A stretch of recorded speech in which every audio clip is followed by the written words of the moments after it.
Okay, welcome back to the programme, and we're staying with the theme of books from Monday Focus. Serena Terry is author of The Secret Life of an Uncool Mum. Thank you very much for joining us. Thank you very much Is for this having about me. yourself? Loosely. It's kind of about everybody. Yeah, of course, because we're all really quite similar in our different ways, aren't we? We are indeed. Tell us a bit about yourself, Serena. I'm a 36-year-old mum of 2.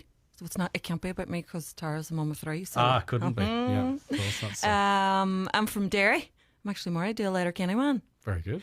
And I create content on TikTok and Instagram and Facebook. I've since written a Sunday Times best-selling book. It's not I bad, dropped is it? that in there.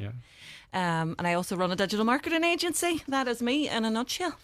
So, I mean, you know, your presence on social media, and you are hugely popular, and, you know, everyone who's involved in that, you have to change because, you know, TikTok 2 years ago, you know, where was it really? It was there, but, you know, musically and all that kind of stuff, wasn't it?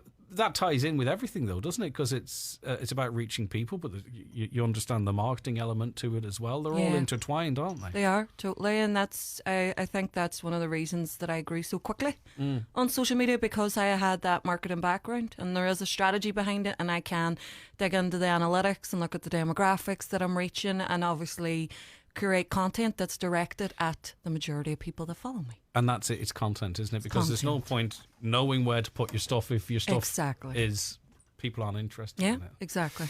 What part of everything that you do you enjoy the most then? You know, I mean, obviously your book is there and you put it out and you get statistics back in it, but you get great feedback, I'm sure, from your followers as well. But then there's that sort of immediate interaction with people as well. I mean, is it maybe you don't have to choose, it's the best of both worlds? It's feedback on everything I do. Like, who doesn't like to get good feedback on what they do? The book is content, the short form videos are content, everything is content essentially. But social media, as you say, it's real time in terms of feedback. So, and I think too, particularly with your work on the likes of TikTok and all, because obviously it's an element of a captive audience. It sounds worse than I mean it, but also, you know, relatable, because there's lots of people in the exact same situations that you are. Exactly, and that's why I set Mammy Banter up to create real life content rather than this aspirational, airbrushed perfection of what we would have seen on social media pre-pandemic. But people see through that too, really, I think, or more so. They do. What's real and what's not real. But personally, subconsciously, I felt when I was being delivered that type of content that it was creating insecurities in me. And for that reason, I deleted Instagram and I deleted Facebook. And that's why I set up TikTok, because it seemed to be different. And it was content creators talking about real life. And that's what resonated with me. I found it relatable. So I thought, I'm going to create content for other people that's honest. Well, that's it. And do you have I mean, I wouldn't be critical of anyone, because, you know, everyone has to make a living and find their own way. But there's something about Instagram to me that, you know, like, I think there has to be an element of realness to it. I don't like a fake existence or fake life or fake reviews being sold, because I think that's actually damaging, and that kind of goes beyond people's sort of, they're just making a living for me a little bit, do you know? Well, because I don't really monetize my Instagram. I could. Of course you could. And I say this a lot, I could sell my soul to the advertising gods and make a quick penny. But that's not what I want to do. That is the ethos of Mammy Banter. I don't want to throw products down people's throats. Do you think it should be individual, though, or do you think there should be maybe slightly tighter controls on... I do think there should be tighter regulations on that, and especially around, as you say, the fake lives and the product placement. There definitely should be some standards there. Yeah, okay. Because next thing you know, people are hooking themselves up to drips and detoxing and all that kind. You know what I mean? Like, and it can go beyond just people's opinion. Right. Talk to me about the book. How do you? Well, you describe it in your own words. It's your work. I describe it as a Derry woman in her mid-30s who is having a bit of I'll say quarter life crisis. And she's just kind of come to this epiphany that she's lost her identity. She used to be cool, you know.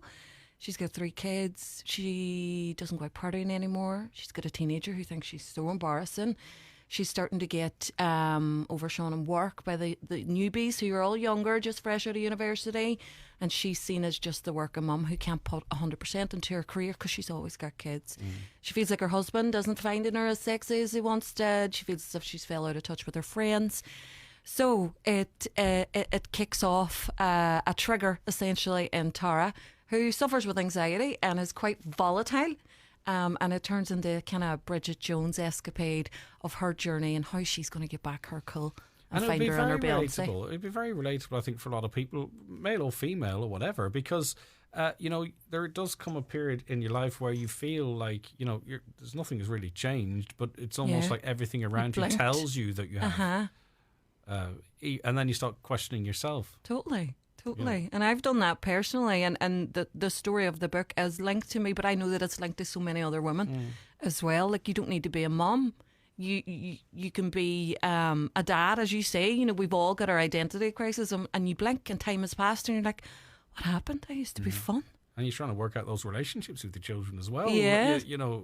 At that age when you're still, young yourself. Yeah, and especially when a teenager's telling you that you're not young, that you're old and you're not cool. Even though it's like a knife through the heart. You've come to try to, you've been conditioned for their love to make you feel really good as they're growing up. Yeah. For their sadness to make you really sad. So you've got that emotional connection, and then they decide to rip the heart out of your chest. Tell you that not only do they not necessarily need you as much now until they run out of money or something, but also you're pretty generally worthless. Oh, you're obsolete. They don't want to be seen in public with you. Did you? How do you write a book? Like, do you start off with, I want it to tell this story and have that message, and I'll get the words to fit into it, or do you sit down and it's a synopsis? Like, I always find it fascinating. I think people who write books might get it, but I just don't know how you do it, to be honest with you. Well, it was a complete learning curve for me as well. I'd never written a book before, and that what was so amazing about having HarperCollins, because they had a huge team and huge support for me. So the first thing they said was, okay, write a synopsis. What do you want this book to be about? And I highlighted overall the story, the journey, and high level characters. Then they were able to take me through how we could create arcs, how we could develop those characters, and how we could flesh it out. So really hands on. Brilliant. Totally hands on, because the way they've seen it, they were like, "This, we want this to be a series. We want this to factor in the content that you're making." And it was so immersive. It was 8 weeks. It was crazy. But as I was writing the book, I was still continuing to create content, and the feedback I was getting from my followers was giving me ideas for story arcs within the book. So it all tied in. But you also want everything to be all you and authentic and something you can stand over to. So you have to get that into that whole process as well. So you have to, presumably, I know they were probably amazing, but there has to be a little bit of pushback at times you have to. There was. I think I was very localised in my writing at the start. And HarperCollins were like, look, we need to write for a broader audience. And you'll notice anybody that has the book and has the Audible, they're kind of very different.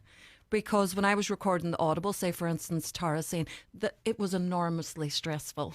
Tara doesn't say that in the Audible, because I was like, Tara would not say that. Yes. But it couldn't be a Derryism for Tara was absolutely losing her. You know what I mean? So there was differences. There was pushback about it, potentially, because I have followers all over the world, that we wouldn't alienate them and we wouldn't have it too localised. So again, baptism of fire for me, to kind of expand my language essentially and move away from Derryisms, but I still wanted to keep it in there. That's why we've got a glossary. That's why it's very much got a Northwest feel to it. Yeah, and of course, Derry's very popular at the moment, and Derryisms are as well too. So there is going to be a market for that, but of course they have to look beyond. They do. They broader do. To that. Obviously, then things are moving so quickly for you. The obvious question I want to ask you is, like, are people looking at this maybe to adapt it for the screen, the big or small screen, or? We're having conversations. There is some interest. I can't say too much. No, of course not. But hopefully it is definitely something. I think getting on the Sunday Times bestseller list last week secured the fact that it's got credibility there. It's enjoyable. That's a given. But always with for a debut author, it's always going to be that. Can your content and your humour be transferable onto book? Yeah. And if, listen, don't want to run before we walk, but if you look at something like this, do you see this as being a 2-hour film or a 1 hour and a half film or an 8-parter or do you even allow yourself to think in that regard? I can see it being a sitcom. Yeah. And if a production company was to come along and go, look, we'd love to turn this into a feature film, of course. But because my content is short form, and with the book, there are a lot of people that says they couldn't put it down. So I'm like, right, okay, that tells me that there's a sitcom in there. Yeah, Are people going to can't wait to next week? Yeah. What's going to happen? Yeah, exactly. That's it. And also, too, with all of the tools in your armory, i.e., your marketing, your all presence on social media, and HarperCollins backing you, all of that, unless people like it, doesn't guarantee any success at all, because very quickly the message gets around, well, you know what I mean? So you can get them word out there and all that, but what you need is other people buying it, them enjoying it, and then telling their mates. And once you've cracked that nut, exactly, the world's your oyster then, isn't it? Exactly. Again, it's feedback, and it's still very early days. I think there's only like 46 reviews on Amazon so far that I'm checking every single day. But it must be lovely, like. It's amazing. Is it pinch yourself stuff, though? It is, and I think everything's been moving so fast, I haven't got the chance to kind of take it all in yet. Yeah, all right. But seeing it in the Sunday Times yesterday was just like, what? So you've talked to us about, the what the book is about. How much time do we cover? Can you tell us a bit more about the story for people who want to read it? In terms of the timescale in Tara's life? Yeah, and what journey, It's around, well, I would say it starts off on the first day of her daughter's 13th birthday. And it covers a 2-month period, so it's pretty fast and furious. And again, it goes back to how volatile Tara is and the changes that she's making so quickly. She is just not to 90 on I'm getting back to being this cool person, and that's never going to work. Yes, ever. So just as you'd say, I'm going to start a spin class and I'm going to do this and I'm going to do that, she makes drastic changes quite quickly to get ahead of no, I'm not sitting about and waiting. Yeah. And it sounds like this is just perfect for situation comedy as well. Yes, exactly. Which is hugely popular. I think an awful lot of TV makers have missed a trick in moving away from that, particularly on this side of the water. I agree. Situation comedy, people love it. I totally agree. And I think that's why my content does so well. Yeah, exactly. And that's why the likes of Mrs. Brown's Boys does it, Yes. Dairy Girls and all the others. And we seem to be, in Ireland, doing that best at the moment. I think so. I think co-productions, but you know what I mean. Like it's a tried and tested system throughout all the years. Yes, and yet we sort of moved away from it a little bit. When's the pressure on you to start working on another one? Then I haven't got the official go ahead yet, so we'll see. You'll look for longer than 8 weeks, I imagine this time. Now that you're an in-demand author, I will. I really, really will. Again, it's working around if there are potentials to turn it into either a film or a series, some situational comedy. I think that might change how it's written. More of the smaller chunks and less of the longer arcs. But I could just see how relatable it would be. Yes. It would, even just with the little pictures you've painted about spin classes. I mean, you can just imagine the episode you could do on that. Exactly. Do you know what I mean? Exactly. Okay. Yeah, brilliant. Listen, it's all happened so quickly. It's all brilliant, and we congratulate you on your success and look forward to what's coming next. I think it's going to be a long one, isn't it? It's going to be a long, exciting journey for you. I hope so. Yeah. I hope so. I mean, I'm 36. This has all happened in the space of 2 years. So if it is going to be a long journey, it means that I'm doing something right. So fingers crossed. Brilliant. And listen, as we said, the real test, it's not likes or shares or views. It's people going out and buying the book. And that's what they're doing and enjoying it. Brilliant stuff. Okay, it's called Mummy Banter, The Secret Life of an Uncool Mum. And as I say, I think it's going to be, as you say, it's going to be relatable to an awful lot of people. Yeah, I hope so. Enjoy it. Okay. The early feedback so far is telling me that it is. And people are saying, I feel like she is me. Yes. I am her. So which is what you want.